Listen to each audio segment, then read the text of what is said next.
Hey, good afternoon, AM 950 radio listeners. Doug Padgett in 4:06 on Friday. And being that it's a Friday, all kinds of things, news wrap-ups, a little thought about the weekend up and coming. And in this case, not only a weekend, but also the launch into a new year, a new calendar year. It's Friday, so we talk to astrophysicist Paul Wallace here in a bit. And Eric and I are going to take on the New York Times news quiz. Eric, all right, I'm that's excited. real tough. I mean, it's not quite the New York Times crossword puzzle toughness, but you know. What's the record low score? Well, we've trying been to beat that. Yeah, it's like 7 out of 10, but that's been on the Minneapolis St. Paul Star Tribune website's news quiz. This one, they don't have one this week. At least I couldn't find it already. I think the kids are taking some time off, so we're gonna have to take it national and go over there. But a bunch of other news happening. Of course, we're on the political front. Donald Trump and his cronies continue to not know how to run a government. No shocker there, and we are just days away now from the House being in the control of the Democrats at the federal level, which is a really big deal, and I think is going to create all kinds of tumult. And so anyway, that's of course happening. A lot of talk about that next week. We'll get into that. But this isn't that weird week between Christmas and New Year's when everybody apparently seems to be off of work and not paying attention, which is why there is a government shutdown happening right now. It's kind of amazing that people just act as if people are getting a free vacation out of this, because some of these furloughed workers who are not allowed to come into work are still going to be paid, and people are talking about it like, don't worry about it. It's just a big payoff for the federal workers. I don't think it's that way. I think it actually demeans the whole role of the government. Anytime there's these shutdowns, that's what's going on. There's a whole commentary happening, especially when it's led by Republicans, that is trying to say, we don't really need the government anyway. I mean, they just get in the way. And the one place where I think that's actually playing out, Eric, I don't know if you heard this story, but out at the Grand Canyon in Arizona, the state of Arizona ponied up the money, I think $64,000 or something, to do garbage pickup and general maintenance cleanup in the Grand Canyon National Park, because the park rangers are off work. So they said there's no enforcement of any of the typical rules. No one to tell you when to leave the park, no one to keep you on the trails, no one to take your money at the door. The state of Arizona just said, it's the holiday week. We need people to be going to the Grand Canyon. So they just said, we'll take care of garbage and sanitation and have at it. So Wow. I don't know. Maybe it's a set of conditions for a whole new Burning Man out there. It just sounds, if I could have gotten to the Grand Canyon, which is one of the just most amazing places on the planet, this would be the time to go, because it just feels like you could run free. And I mean, I don't know how much the federal rangers are doing out there to keep people off the wrong places and on the paths, but this would certainly be the time. Hey, a couple other big news stories here in the Twin Cities. The Sears store at the Mall of America is going to close. Sears decided to make that announcement today, on the Friday, the last Friday of December, in the week between Christmas and New Year. I was just there on Christmas Eve, and I was telling everyone it's the most depressing store I've ever been. Is that so? Because it was empty. Yeah. No shoppers. No shoppers, no items on any of the shelves. You're kidding me. So I maybe foresaw that, but I was just thinking, wow, this is extremely depressing. Well, they're not going to close until late March. I hope they're going to get some new new material. And I'm glad that you said that you were there. Now I'm interested in what you were going to buy there. So let's deal with that first. What was it you were in the mood for around the Christmas time that brought you to Sears? Yeah, well, I was already in Mall of America, and I was looking for some cast iron pans. Oh, as a present for my brother. That's a nice choice. Did you find anything there? Nope. They actually sell them, but they were not on stack. Oh, that's awesome. You literally tried to go spend your money at Sears at the Mall of America and couldn't do it. And then they decided they're going to go out of business. Here's what surprised me about that story. I didn't know there was a Sears at the Mall of America. But apparently it's been one of the anchor stores for a very long time. Yeah, I don't know. Because there's other places you can find a Sears, the Mall of America. I guess, but then I thought, well, where did I think there was a Sears? And I didn't have an idea of that either. I thought there was one out there in Eden Prairie by the station. Yeah, we have one in Burnsville. A Sears, yeah. Huh. So I was a little surprised that they were still around, but apparently that's it. They're on their way out. And then I don't know what's gonna come in and be the big anchor store out there at the Mall of America. It seems like the Mall of America would be the one place where you could get it to work because you just have so much extra traffic. I don't know. That doesn't bode well, I guess, for a retailer if you can't make it at the Mall of America. Hey, and I don't know if you ever make your way up to Anoka late at night on a weekend, but apparently since 2007 they've been having they've been able to serve alcohol till 2 a.m. In Anoka, which I thought you could serve alcohol anywhere until 2 a.m. in the state of Minnesota, but apparently that's not true. Some places it's midnight or 1 a.m. But they had this exemption to be able to serve until 2, and now apparently there are brawls and hootenanny fights going on out on the street outside of the bars in downtown Anoka. So they're trimming back here after Monday night. They're trimming back the news or the hours of operation for serving alcohol up in Anoka. I can't imagine what's going on, but apparently people that want to get into fights, like groups of 40 people, have been ganging up and just throwing fisticuffs all around Anoka late at night in downtown Anoka. And see, this is why you can't have nice things in Anoka, because now they're going to close it down and stop it at 1 a.m. And the bartenders in Anoka are saying, I don't know if we're going to make money. We make 20% of our money a week between 1 a.m. and 2 a.m. Well, that might be part of the problem, is that they're selling a lot of alcohol between 1 a.m. and 2 a.m. But I didn't know you could come up with 40 people that would want to be in some sort of group fight if you tried. I mean, I know that's amazing. I wouldn't want to be in a group fight. I wouldn't have nothing to do with being in a group fight. Have you ever tried to organize 40 people for anything? For anything, right. Well, apparently there's going to be a bunch of freebies up in Anoka looking for something to do. We should come up with a plan for them. Hey, Julie, you've got some thoughts about the Sears and Roebuck franchise. Yeah, I'm not knowledgeable about high finance, but I did read a long article some months ago, and basically what happened is some very rich boys decided to make Sears go bankrupt, and they'd run away with the profits, and that's basically what happened with that. I'm kind of curious because they own Kmart, so I'm wondering if the remaining Kmart stores are going to close. There's a very, very successful one on Lake Street, and I'm kind of curious if Sears owns Kmart, if all the Kmart stores are going to close too. But it's kind of a vulture capitalism kind of thing that was pulled by the powers that be, and so it's kind of a sad situation, but it's sad for so many employees is what it's sad for. But what do you think about that? And do you think that Kmart will disappear too if it's owned by Sears? Well, I see in this article on the Star Tribune that it does say that the same company that owns Kmart has announced that it's going to close its Kmart in Rochester. And since filing for bankruptcy, the article reads, the retailer has announced plans to close more than a third of its Sears and Kmart stores around the country.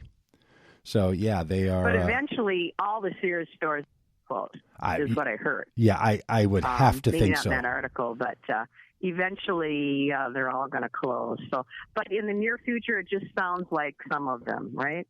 Yeah, well, it says that the fate of 14 Sears hometown stores in smaller cities around Minnesota are uncertain, that apparently they think they can keep those going. Uh-huh. But according to this article, they've closed them in the last 2 years in Burnsville, Coon Rapids, Eden Prairie, Maplewood, West St. Paul. It's there's apparently just no well, and as you say, if it really was a bunch of funders who said, look, we as investors have more value in liquidating this than we do in operating it, then you really don't know if the retail model had had a chance or not. But I would imagine in a lot of those places, I don't know this because, like you, I don't know anything about how you run retail, but I would imagine that those stores are going to be turned into something that's going to sell something, and you hope that the employees, many of whom found those jobs to be important to them, could find some kind of employment in whatever fills. Maybe they could work as guards in Anoka, Yeah. Handle the rowdy people.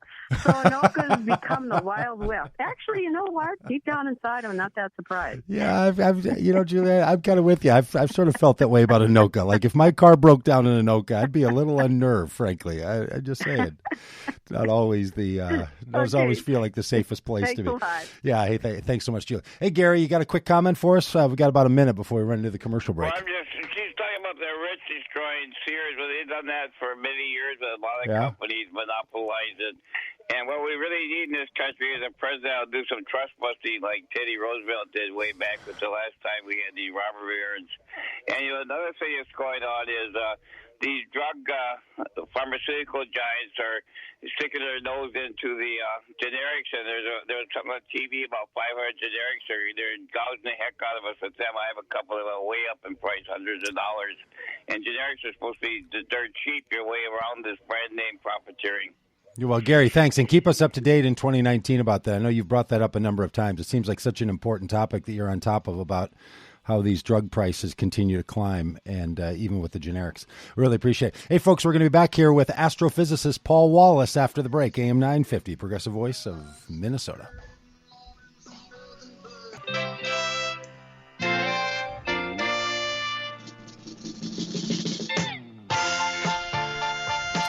Hey, welcome back, AM 950 listeners. Doug Padgett in.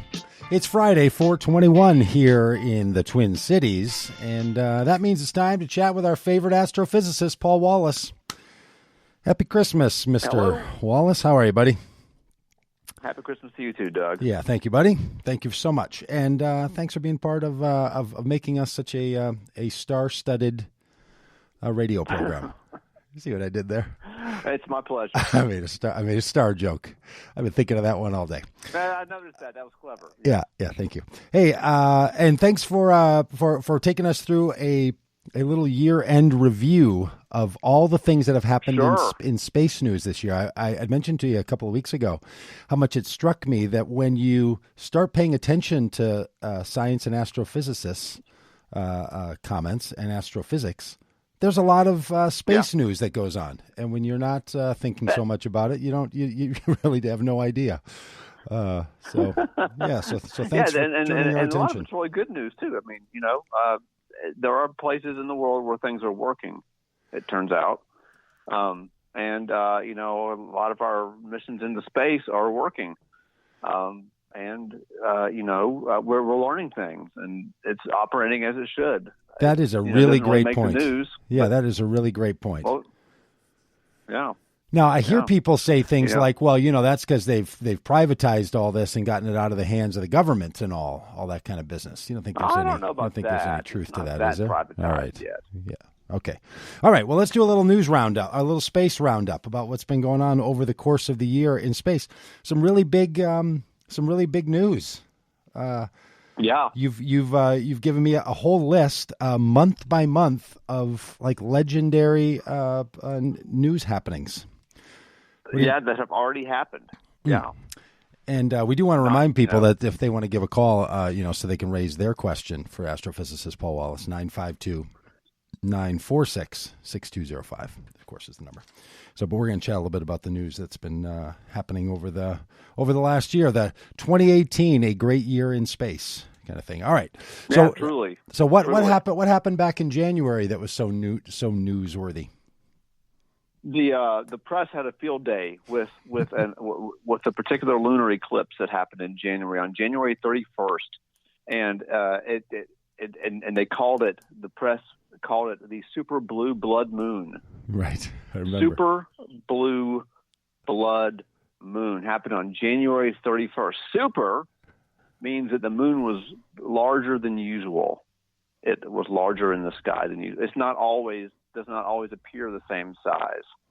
Okay, it always is the same size, right? It doesn't get bigger and smaller, but sometimes it's closer, sometimes it's further away. And that again has something to do with the elliptical nature of the. That's right. Of the route. That's right. That it's taking. We talked about that. And this last eclipse week. occurred when the moon was particularly close. So that's what the super means. Mm-hmm. Okay. So it's a super blue blood moon. Super means that it was close, so it was large. Blue means that it was the second full moon of the month. Oh. Yeah, which is unusual. Only happens once every 7 or so years.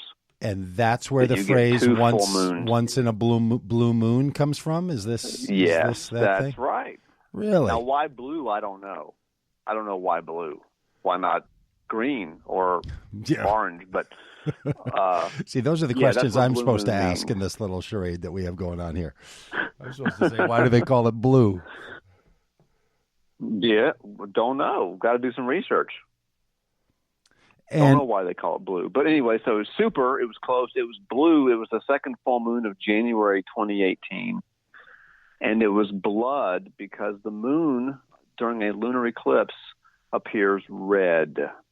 It doesn't disappear. It's in the shadow of the Earth, but it appears red, which probably freaked out people a long time ago who didn't know why it looked red. I would imagine. I would imagine. And how often does that happen? How often is there a blood moon where it gives that red sort of bleeding? That's not too uncommon. A couple times a year, actually.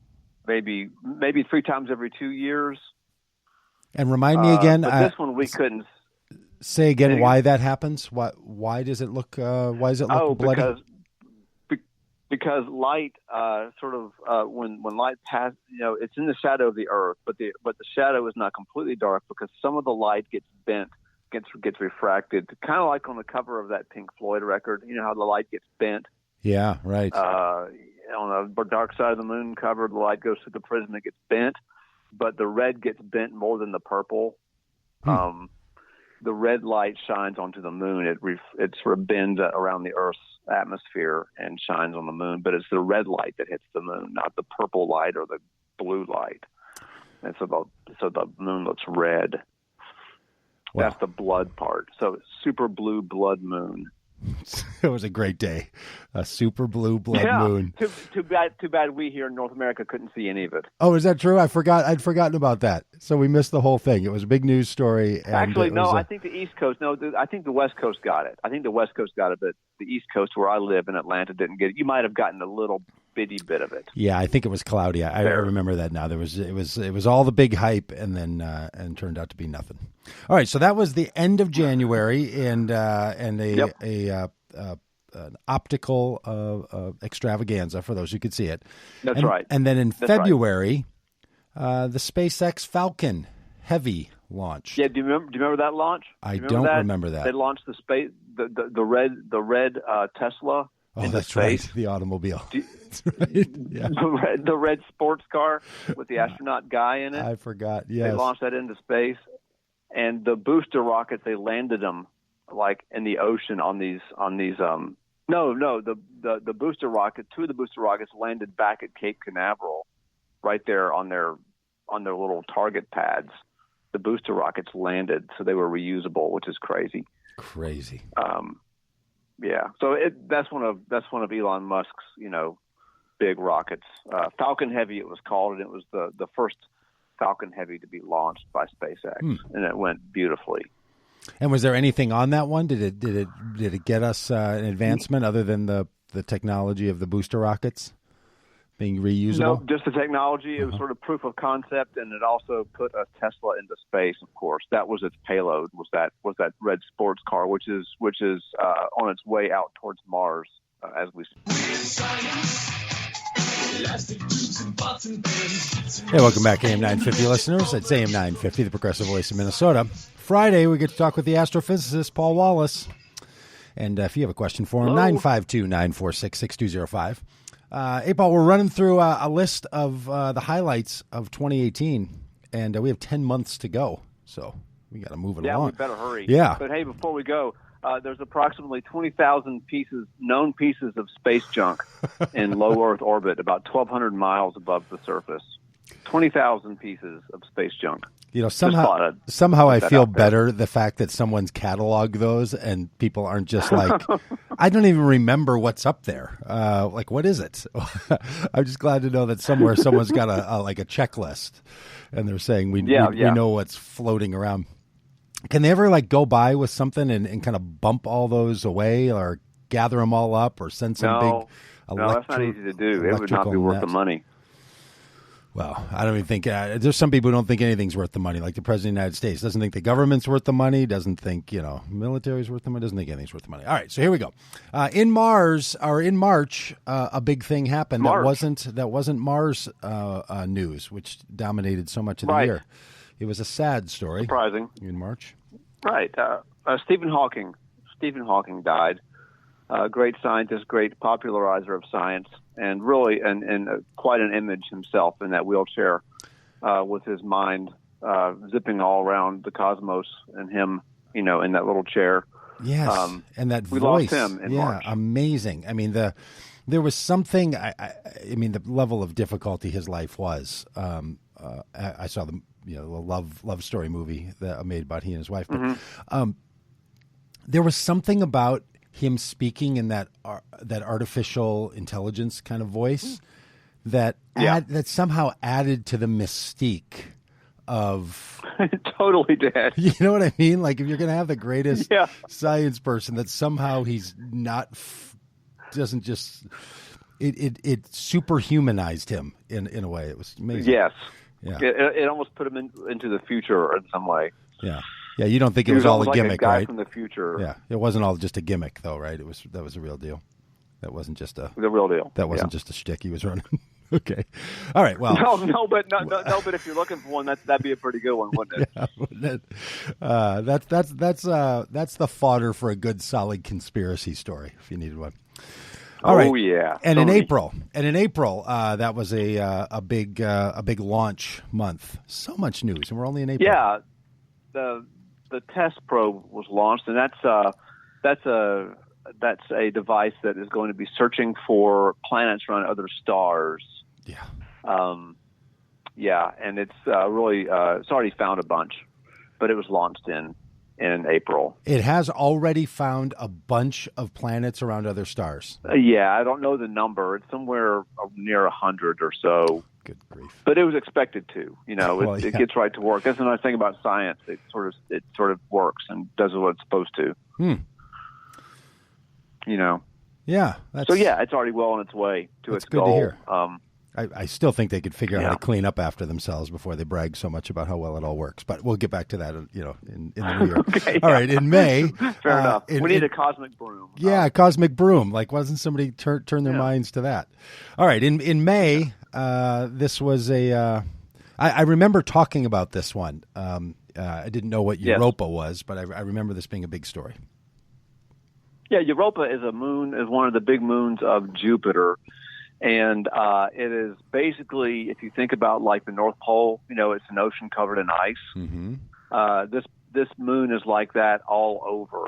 It's completely covered in ice, but it has liquid water underneath it. It's basically got we think more or less a global ocean underneath a global layer of ice.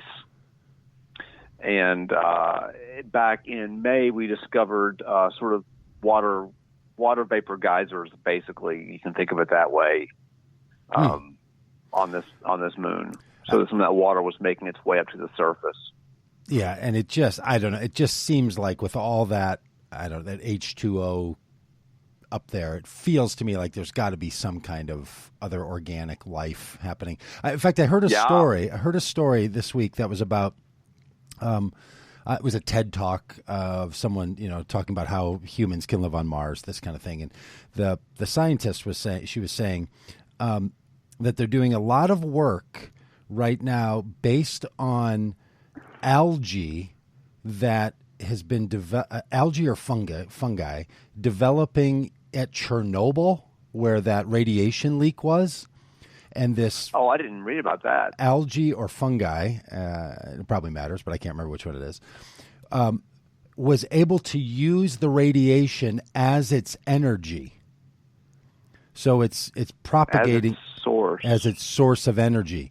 So she was saying this is the kind of thing that allows us to start thinking about the changing the human genetic system, so that because there's so much radiation on these planets, that you start to alter over a few hundred years the human anatomy so that it can thrive off of radiation rather than radiation being the problem. Mind-blowing. Right. So it makes you think there's probably some kind of life that long ago figured out how to use that radiation that we would say, well, you can't have the kind of life that we would recognize because radiation would be a problem. Right. That it's actually the source of life. Right. You never know. I mean, all we have is what we know down here on Earth. Yeah. And there's no particular reason why it has to be like this everywhere. Right. None at all. Really amazing. All right. But speaking of life, in June they discovered organic molecules in carbon chains, basically, on Mars. Unbelievable. Back in June. Yeah, I know. So, and there used to be certainly liquid water on Mars. It used to be much warmer, so we don't know if we're looking at, evidence of past life or if the molecules were, how they were created. We don't know. Well, I heard. But so they're there. In one of these, I don't know, somewhere along the trail of hearing this thing about the radiation fungi, which also should be the name of our punk band if we ever put a punk band together. Radiation fungi. The person was saying this other scientist was saying, when life is discovered on these places, these molecules, one of the big questions is this the remnant of more sophisticated life that has dissipated, or is it the genesis of life that's just starting to build? So, where no way to know that immediately. Right. But that's so interesting in and of itself, because I've always thought, well, all those other life forms would have to be ahead of the Earth because the Earth is so young in comparison.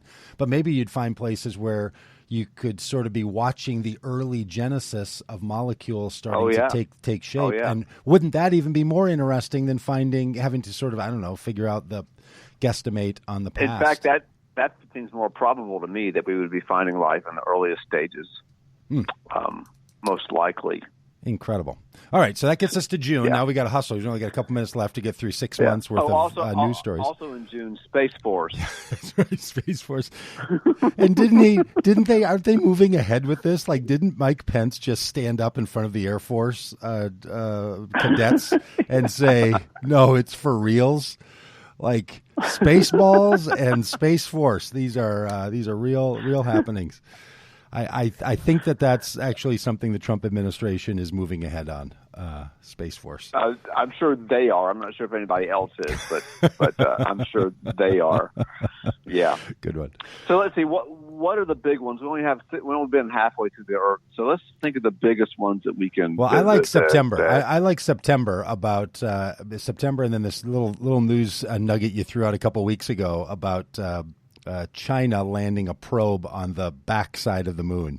So this one about Japan. Yeah. Let's mention those. Let's just mention those two. Yeah, back in September, Japan did land a rover on an asteroid called Ryugu. If that's the Anglo way of saying it, anyway. Ryugu put a little lander down on an asteroid, which nobody's ever done before. Wow. It's not a very big asteroid. None of them are that big, but we landed it, and it's looking around, taking pictures. Pretty impressive. That was the Japanese who did that. Pretty impressive. And I know you didn't list this as the big December news, but I thought it was big December news about China landing a probe of some variety on the backside of the moon. Yeah, that's right. That's right. They did, and I don't think it's. Have they done it? I don't know if they've done it or not yet, but they certainly sent it up. Well, I thought I heard just the other day that it has landed. That they did it. That they landed it and were, I don't know, getting readings or something from the backside of the moon. They have in fact landed it. All right, we've got a couple of callers for you here, Paul. On the far side of the moon. We've got a couple callers for you. We're going to start with Paul in Edina. He's got a little comment about space junk. Hey, Paul. Yeah, great show. I was just wondering if some of that space junk up there is actually lethal to some of our space missions or the space station? Isn't it flying super fast? Great question. You mean lethal in the sense of it can put a hole in the side of the space station? Is that what you mean? Do you mean lethal not in the sense that it's plutonium or something, but in the sense that it will yes, put a hole I in the side of you. Yeah, like that. He's asking, like, couldn't it be lethal in the fact that it would like run into something or hit a? Yes. But space is pretty big, and the probability of that happening is pretty low. But the answer to your question is yes. That is a possibility for it to destroy part of a space station or something like that. But so this is going to test my my knowledge of space. Isn't everything moving in the same direction at the same speed if it's in that orbit? If it's just space junk? No, they can be moving in any given direction. All right, there we go. So it's just a and so they're moving at the speed of a bullet, basically. It's bumper. The relative speeds are faster than a 22 bullet. So so they could be moving in opposite directions, like bumper cars. Yeah, they're just flying around. They could be ramming into each other. And the hope is that space is really big and it won't happen. That's a good. All right, we have 1 minute left from Mark from Fridley. Hey, Mark, you got a question about meteorites or a comment? Well, yeah. Well, first, the sun is radiation. If we didn't have a magnetosphere, we wouldn't have life on the planet. And Stephen Hawking said that the biggest threat to humanity is artificial intelligence, not nuclear weapons or climate change. But we just had the biggest reported meteor of the year over in Oka County. It was seen from Cambridge to Chanhassen. And every report said possible or likely asteroid. So why do they say disclaimer possible or likely or most likely? Because if it wasn't an asteroid, what was it? Yeah, great question. It could have been a piece of space junk. Oh my! It could have been a piece of space junk. That's the only other possibility I could think of. Or a spaceship of people that are big gangs that then are landing and starting bar fights in Anoka, because that was also happening in Anoka. So it could be that. It could be a mind takeover. Hey, great question, Mark. Paul, thanks for your calls. Astrophysicist Paul Wallace, Happy New Year, and I look forward to talking to you in 2019, the real year of science. Happy New Year, Doug. Hey, thanks, buddy. Happy New Year. Hey, we'll be back here with the news quiz after the break. AM 950, Progressive Voice of Minnesota.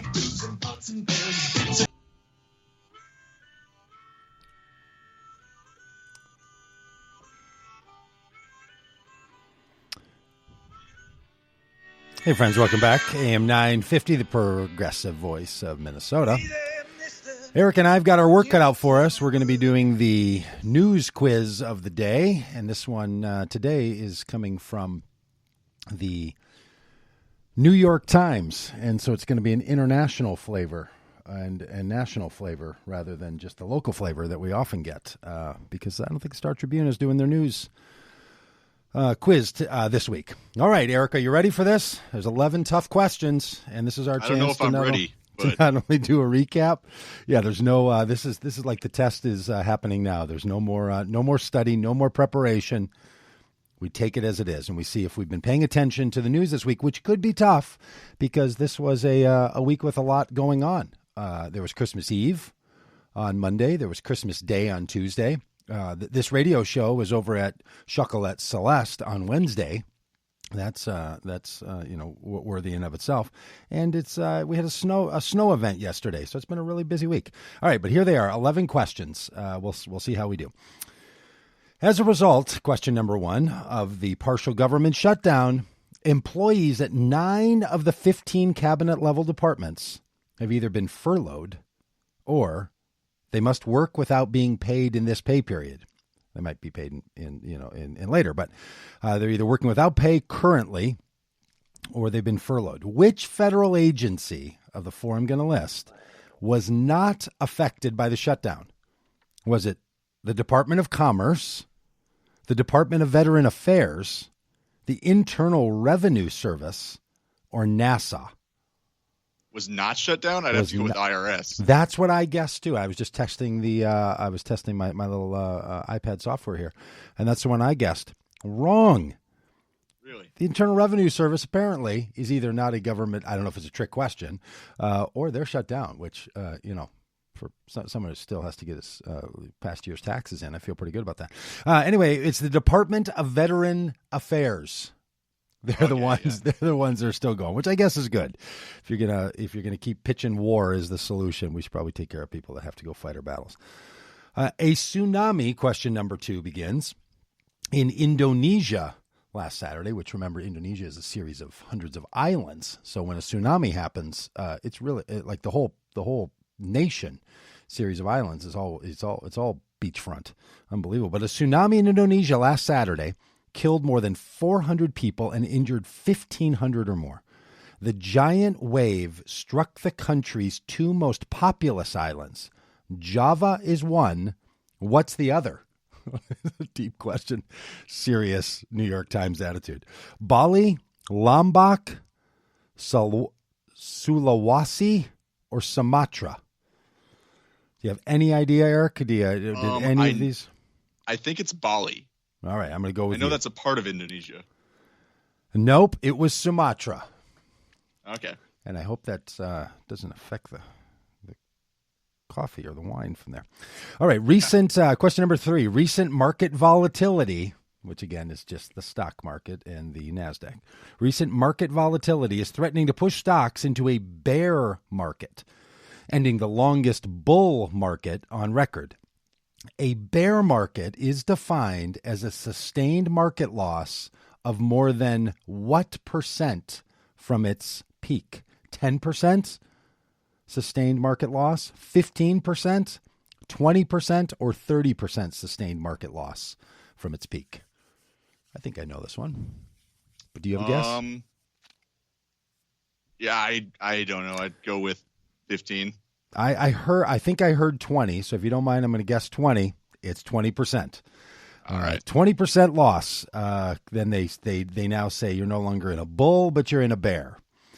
And it's something that has something to do with like charging and protecting or hibernating. I'm not sure why they use bulls and bears. Oh, is that why it comes from? It's something like that. Yeah, the bull is like charging and moving forward, growing. I don't know. I always thought they're both pretty ferocious animals.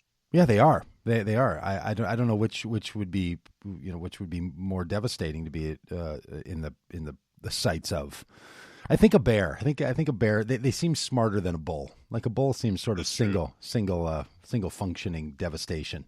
Like they run into you or step on you, and that's about it. I really don't know. Patrick Sheehan, you know who this is? He's the person chosen by President Trump to serve as acting defense secretary when the president of the United States threw a tantrum and fired his defense secretary after the defense secretary resigned. Unbelievable. So anyway, President Trump has chosen Patrick Sheehan as acting defense secretary. You know, he keeps doing this. He's done acting. The president of the United States has done acting with the chief of staff, and now an acting attorney general and an acting defense secretary. I wonder if it's because he feels like he's just acting as president. Like he just thinks this is what I did there. Just a drama. You're on fire with the puns today. I'm punny. It's a punny day. So this Patrick Sheehan, who's the acting defense secretary, is a former executive at which of these companies? Boeing, Booz Allen Hamilton, greatest name, Lockheed Martin, or Northrop Grumman? I think I know this one. I think it's Boeing. I'm going with you then, because I don't know. Boeing, you got it. It was Boeing. I wonder if he's going to work out a better deal on those airplanes. Remember when the big thing was how much he wanted to pay for Air Force One remodel? That was Trump's big thing coming in. Yeah. Good Lord, this guy. Everything he touches breaks. I mean, he's just... All right, question number 5. The International Whaling Commission... Did you know that was a thing? The International Whaling Commission established a moratorium on commercial hunting of whales that took place in 1986. Which country announced this week that it was leaving the commission?